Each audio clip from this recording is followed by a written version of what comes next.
여러분 안녕하십니까? 광주 MBC 뉴스투데이입니다. 먼저 오늘의 주요 뉴스입니다.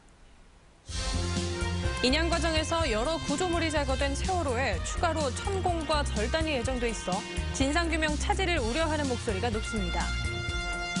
민주당 대선 후보를 결정짓는 호남권 경선에서 문재인 후보가 60%가 넘는 득표율로 압승을 거뒀습니다. 최대 승부처인 호남 경선에서 문재인, 안철수 두 후보가 압승을 거두면서 대세론에 탄력이 붙을 것으로 보입니다. 이번 주 후반 2017 프로야구가 개막하는 가운데 기아 타이거즈가 우승에 대한 각오를 다졌습니다. 세월호는 인양 과정에서 여러 선체 구조물들이 제거돼 왔습니다.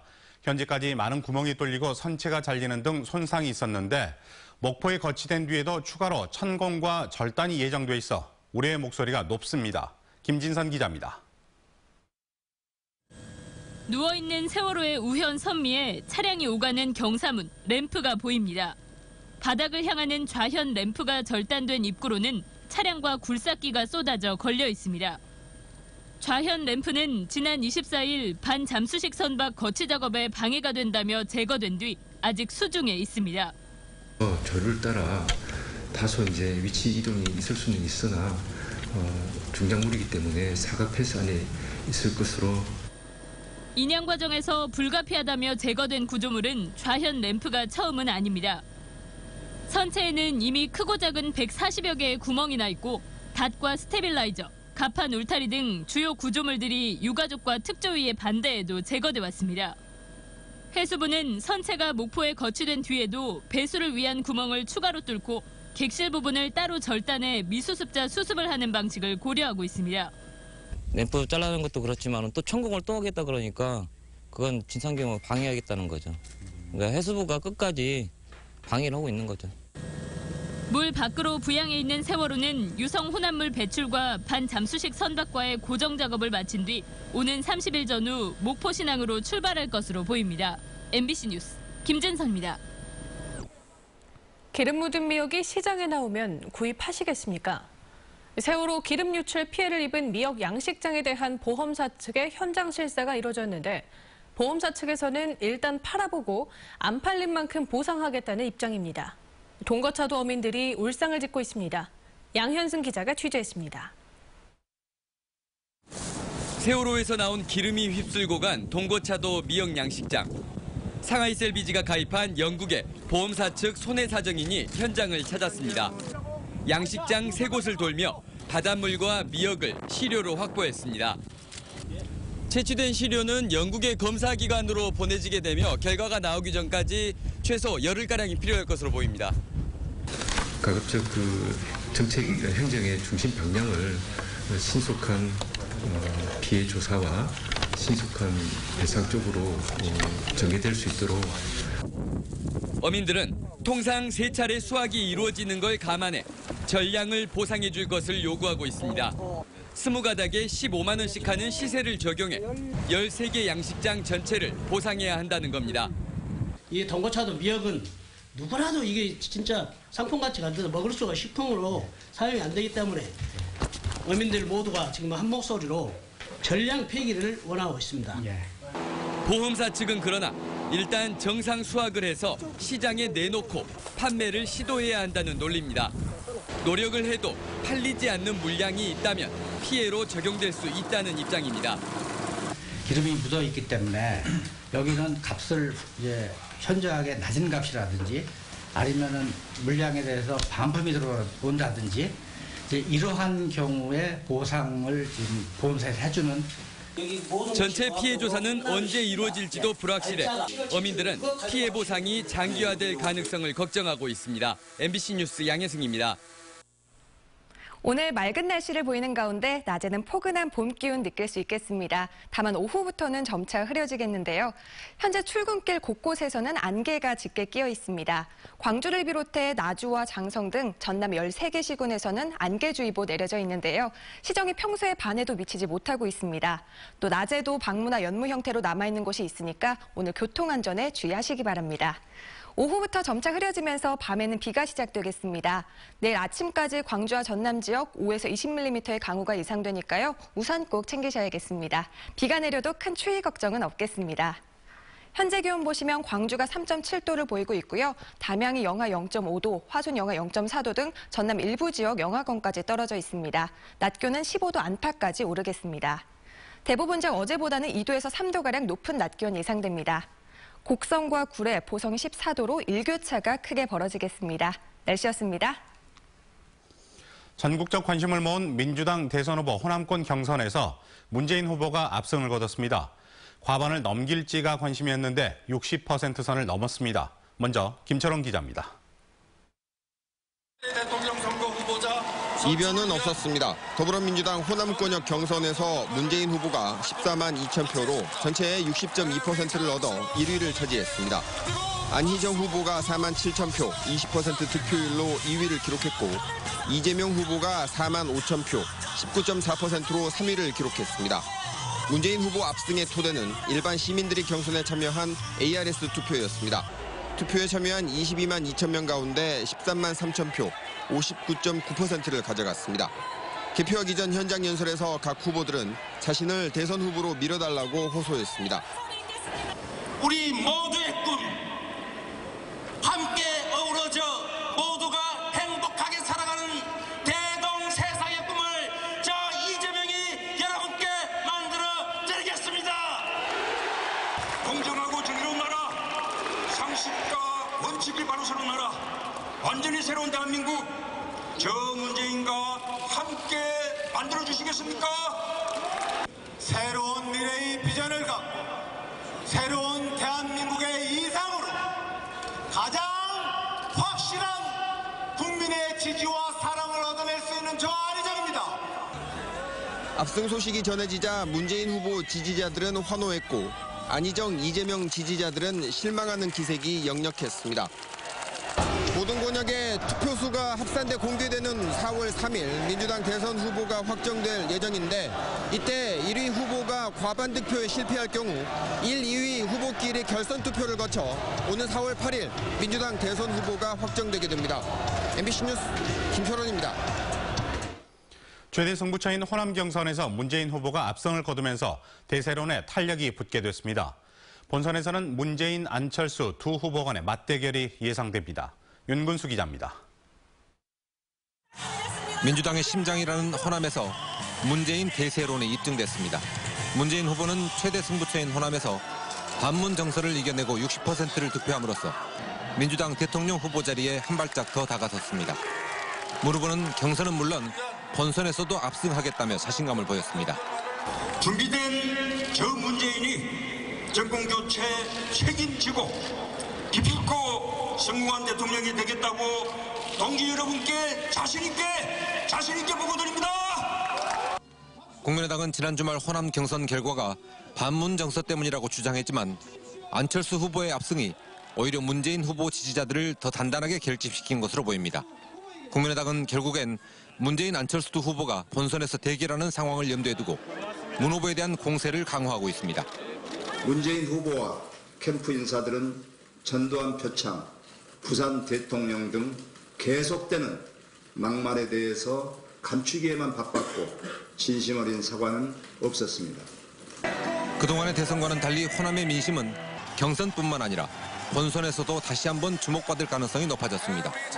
두 후보 간의 경쟁이 치열해지고 격차가 좁아질수록 호남 민심의 향배가 승부를 가르는 결정적인 변수가 될 수도 있습니다. MBC 뉴스 윤문수입니다.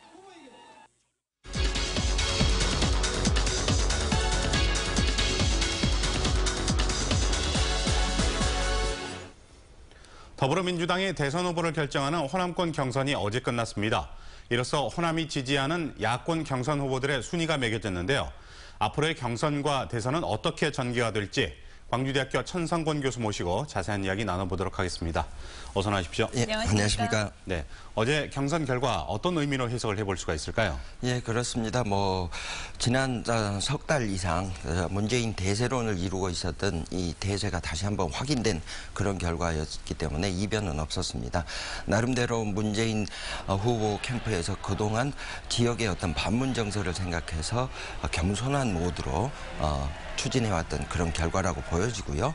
사실상 이번 호남 경선이 민주당 경선에서 본선이나 다름이 없기 때문에 호남 경선에서 문 후보의 1승이라고 하는 것은 1승 이상의 충분히 큰 의미를 갖고 있다고 볼 수 있겠습니다. 네, 국민의당과 더불어민주당 모두 최대 승부처인 호남에서 첫 경선을 치렀잖아요. 이 호남에서 받은 성적표가 앞으로 남은 경선에서도 이어질 것으로 보십니까? 그렇죠. 이제 문재인 후보 쪽에서는 최대 고비를 이제 호남에서 넘겼다고 볼 수 있고 그것도 압도적인 지지를 얻었기 때문에 남은 경선에서 탄력을 받을 것 같고요. 안철수 의원 같은 경우도 이제 호남을 지지 기반으로 하는 국민의당 아니겠습니까? 그렇기 때문에 남은 경선에서도 이 분위기는 그대로 이어질 것 같습니다만은 두 진영 간의 최대 과제는 향후 자신들의 지지도를 어떻게 확장할 것인가 이런 것들이 남은 최대 과제가 되겠습니다. 네, 일단 민주당과 국민의당 두 야권 후보들의 이제 경쟁 구도가 펼쳐질 텐데 앞으로의 대선 구도 어떻게 짜여질 것으로 예상하십니까?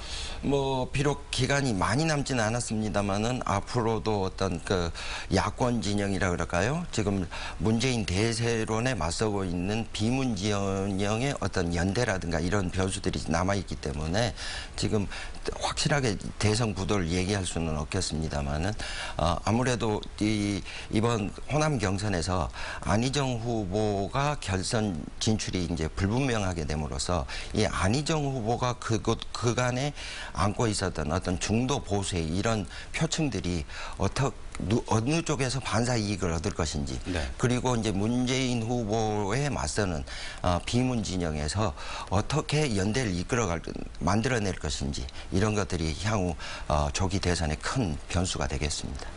네, 어제는 박근혜 전 대통령에게 이 검찰이 구속영장을 신청했는데요. 이 향후 구속 여부가 대선 표심에도 영향을 미치겠죠? 그렇죠. 뭐 지금 이제 검찰도 서둘러서 이제 그 구속영장을 청구한 이유가 바로 조기 대선에 미치는 정치적인 영향을 최소화하기 위한 거 아니겠습니까? 아무래도 이제 박근혜 대통령이 수위를 입은 모습을 본다 그러면은 뭐 전통적인 보수층의 결집은 일부 있을 것 같긴 합니다만은 이러한 보수층의 결집뿐만이 아니라 예를 들어서 이제 구도가 1대1 구도, 예를 들어서 문재인 후보와 나머지 비문 진영의 이런 구도가 이루어지게 된다 그러면은 대선에도 나름대로의 영향은 분명히 있을 걸로 보여집니다. 네, 오늘 여러 가지 말씀 잘 들었습니다. 나와주셔서 고맙습니다. 네. 전두환 씨의 아내 이순자 씨가 최근 출간한 회고록에 대해 5.18 단체들이 비판하고 나섰습니다. 5.18 기념재단은 이순자 씨가 자서전을 통해 전 씨 부부가 5.18의 피해자이고 광주와 무관하다라는 후화무치한 변명으로 진실을 호도했다고 비판했습니다. 또 전두환, 이순자 회고록과 같은 퇴행적 현상을 막기 위해서는 차기 정부에서 철저한 5.18 진상조사가 이루어져야 한다고 촉구했습니다. 윤장현 광주시장도 이순자 씨는 망언을 중단하고 자서전을 즉각 폐기해야 한다고 촉구했습니다. 가짜 영수증을 발급해 유가 보조금을 가로챈 화물차주와 주유소 사장이 무더기로 입건됐습니다. 광주 광산경찰서는 실제 주유한 금액보다 부풀려 영수증을 발급받는 방법으로 유가 보조금 1억 5천만 원을 가로챈 혐의로 화물차주 49살 이모 씨 등 21명을 입건했습니다. 또 이렇게 허위 영수증을 끊어준 주유소 사장 2명도 함께 입건했습니다. 주유소 사장들은 발생한 차액을 화물차주 개인 차량에 주유하거나 부동액, 워셔액 등을 판매해 주유소 매출을 올렸던 것으로 드러났습니다. 동포들을 상대로 수억 대의 투자 사기를 벌였던 베트남 이주 여성이 구속됐습니다. 구례경찰서는 시중보다 높은 이자를 주겠다며 동포 베트남 이주 여성 18명으로부터 11억 원가량을 가로챈 혐의로 베트남 이주 여성 A씨를 구속했다고 밝혔습니다. 지난 1월 베트남으로 도주했던 A씨는 2개월 만에 가족의 설득으로 입국했다가 공항에서 경찰에 긴급 체포됐으며 경찰은 돈의 사용처 등을 수사하고 있습니다.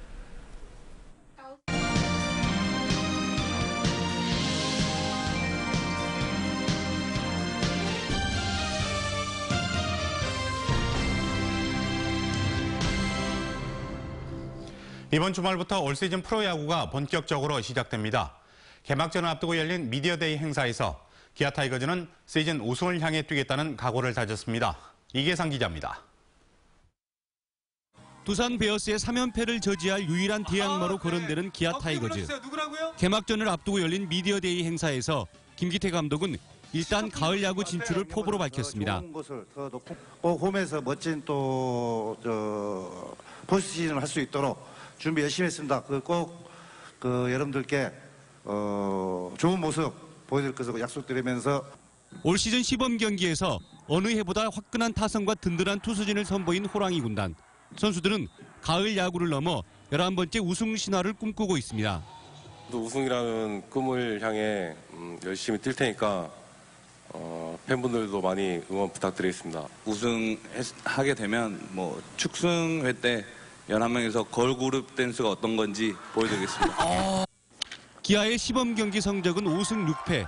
승보다 패가 더 많지만 우승에 대한 기대감은 어느 해보다 높습니다. 좌현종 우핵토로 불리는 기아의 원투펀치. 새로운 외국인 투수 패틴으로 이어지는 1, 2, 3 선발진 구축이 일찌감치 완성됐습니다. 최고 구속 157km를 찍은 한승혁은 5경기 연속 무실점 행진을 하며 기아의 든든한 마운드 중심에 섰습니다. 여기에다 4번 타자 최용우를 정점으로 한 중심 타선은 시범 경기 내내 화끈한 공격력을 선보였습니다. 기아 타이거즈는 오는 31일 대구에서 열리는 삼성과의 개막전에 헥터 노에시를 선발로 내세워 팬들에게 시즌 첫 승을 선물할 계획입니다. MBC 뉴스 이계상입니다. 호남권 제조업체들이 설비 투자를 늘릴 계획인 것으로 조사됐습니다. 한국은행 광주전남지역본부가 호남권 제조업체들을 조사한 결과 올해 설비 투자를 늘릴 것이라는 응답이 전체 58.9%를 차지했습니다. 하지만 설비 투자 증가율이 0에서 5%에 그칠 것이라는 응답이 36%를 차지해 증가폭은 크지 않을 전망입니다. 제조업체들은 설비 투자 계획 시 영향을 미치는 요인으로 내수 및 수출 전망, 내부 자금 사정 등을 꼽았습니다. 광주 전남의 미래 성장 동력인 빛가람 에너지밸리 사업에 투자를 약속한 기업이 200곳을 넘어섰습니다. 한국전력과 광주시, 전라남도는 빛가람 혁신도시 한전 본사에서 글로벌 텔레콤 등 23개 기업과 에너지밸리 투자 유치 협약을 체결했습니다. 이에 따라 에너지밸리 투자를 약속한 기업은 200곳으로 늘었고 투자 규모는 8,800억 원, 고용 창출은 6천 명이 넘을 것으로 전망됩니다. 한전은 올해 말까지 국내외 50여 개 기업을 추가로 유치해 에너지 신산업을 이끌어가겠다고 밝혔습니다.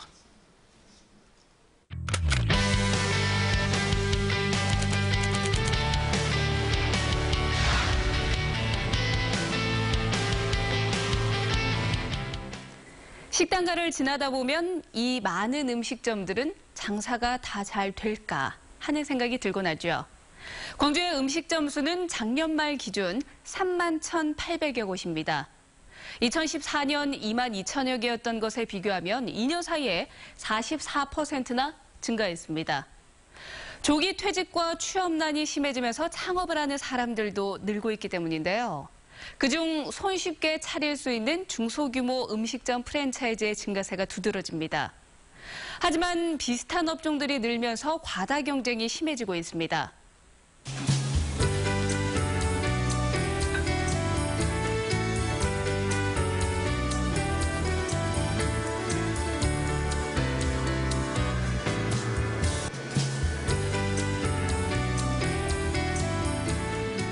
개발 비용도 들어가고 많은 시간과 노력을 투자해서 만들었는데 그걸 이제 회수하기도 전에 이제 카피캣들로 인한 좀 피해를 보는 게 사실이고요.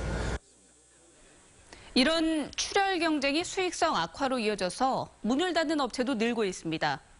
공정거래위원회에 따르면 지난 2015년 프랜차이즈 업체들의 평균 폐점률은 12%로 역대 최고치를 기록했습니다. 생계를 위해 창업한 음식점들이 다시 서로의 생계를 위협하는 장기 불황. 그 터널의 끝은 언제 올까요? 오늘의 검색창이었습니다.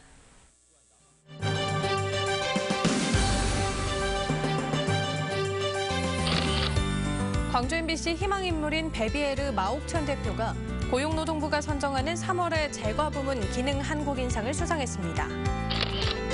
곡성 섬진강 도깨비 마을이 문화재청이 주관하는 생생문화재 사업에 3년 연속 선정돼 교육문화 관광 프로그램을 진행합니다. 전남대학교 의대와 병원 소속 교수들이 인공지능 의학연구회라는 새로운 연구단체를 창립해 본격적인 활동에 들어갔습니다. 광주 서구청이 자활사업 참여자를 대상으로 안전보건과 인문학 교육을 실시했습니다.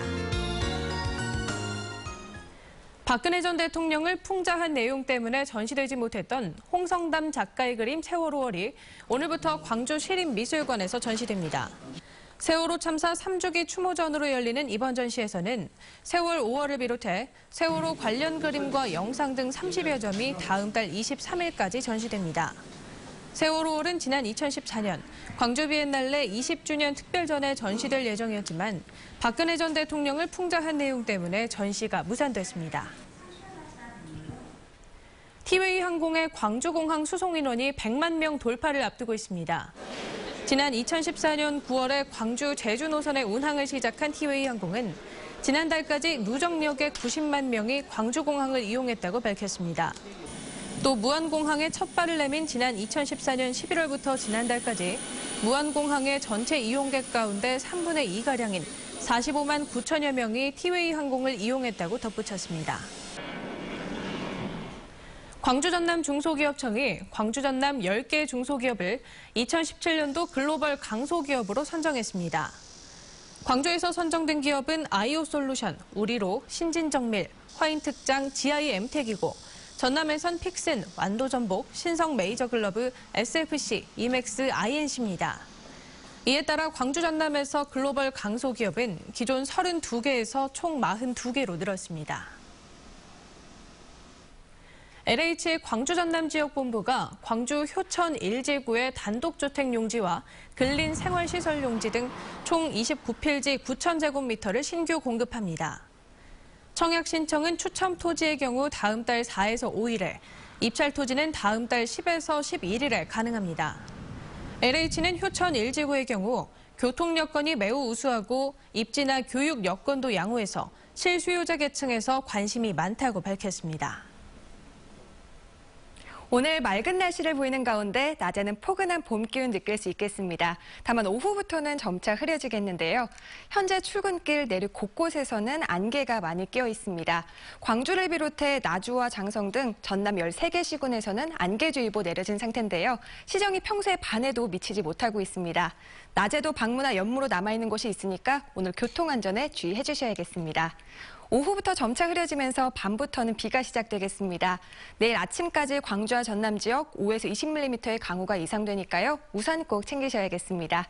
비가 내려도 큰 추위가 찾아오지는 않겠습니다.